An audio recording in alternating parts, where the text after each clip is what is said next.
château corrompu par une odeur de pourriture s'entame encore ce soir un dernier festin de démesure. À table une myriade de plats en avoir la nausée, pour le plaisir de madame qui n'en fera qu'une bouchée. Cette dernière avait pour nom Vanica de Conchita, mais ce restaurant jadis que t'aimais les plus délicats. Elle avait finalement développé une vocation moins noble, celle de se repaître de l'aliment le plus ignoble. Respectez-la, honorez-la, notre grande et magnifique Conchita.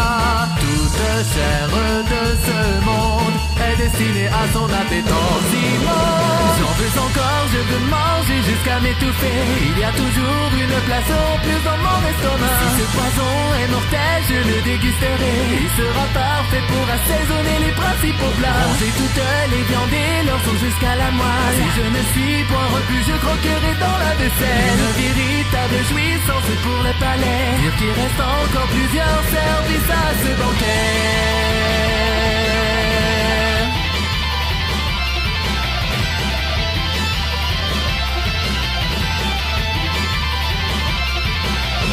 Le 15e chef cuisinier s'approcha en gémissant, osant s'adresser à moi en des termes bien posés. Quand me laisserez-vous me reposer, votre majesté? Il était donc aussi incompétent que les précédents. Respectez-la, honorez-la, notre grande et magnifique Conchita. Tout ce temps dans la trahison goûteront à l'amertume de leur sanction.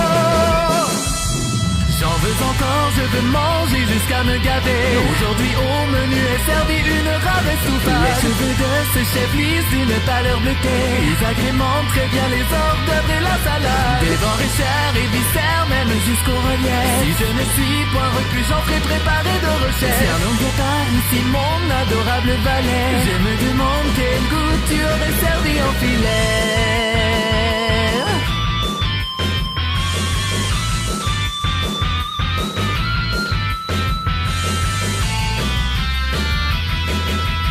En peu de temps, la demeure de madame fut désertée. Il n'y avait rien ni personne à part elle à être restée. Quand bien même cette femme n'était toujours pas rassasiée, voulant se repaître de l'aliment le plus ordurier. J'en veux encore, je veux manger jusqu'à m'étouffer. Avec envie, elle se mit à contempler sa main droite. Un grand sourire se dessina sur son visage. Il reste quelque chose que je n'ai pas mangé.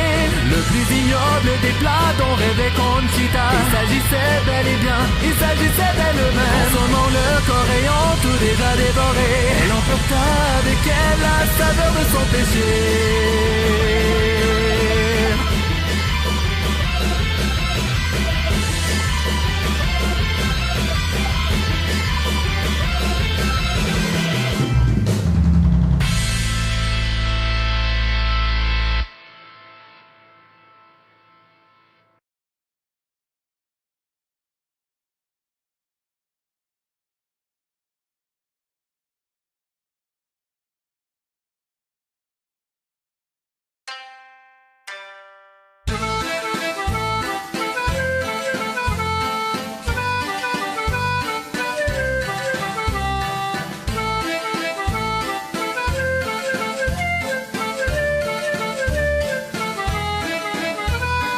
Au coin de la colline vrette une jeune femme, couturière de métier depuis bon nombre d'années, douée de nature et adroite avec les lames. Sa réputation s'étendait dans tout le quartier, malgré sa rigueur elle semblait toujours tracassée par l'infidélité de son amant négligent. Même si je l'attends patiemment et l'aime autant, il ne rentre jamais à la maison pour moi.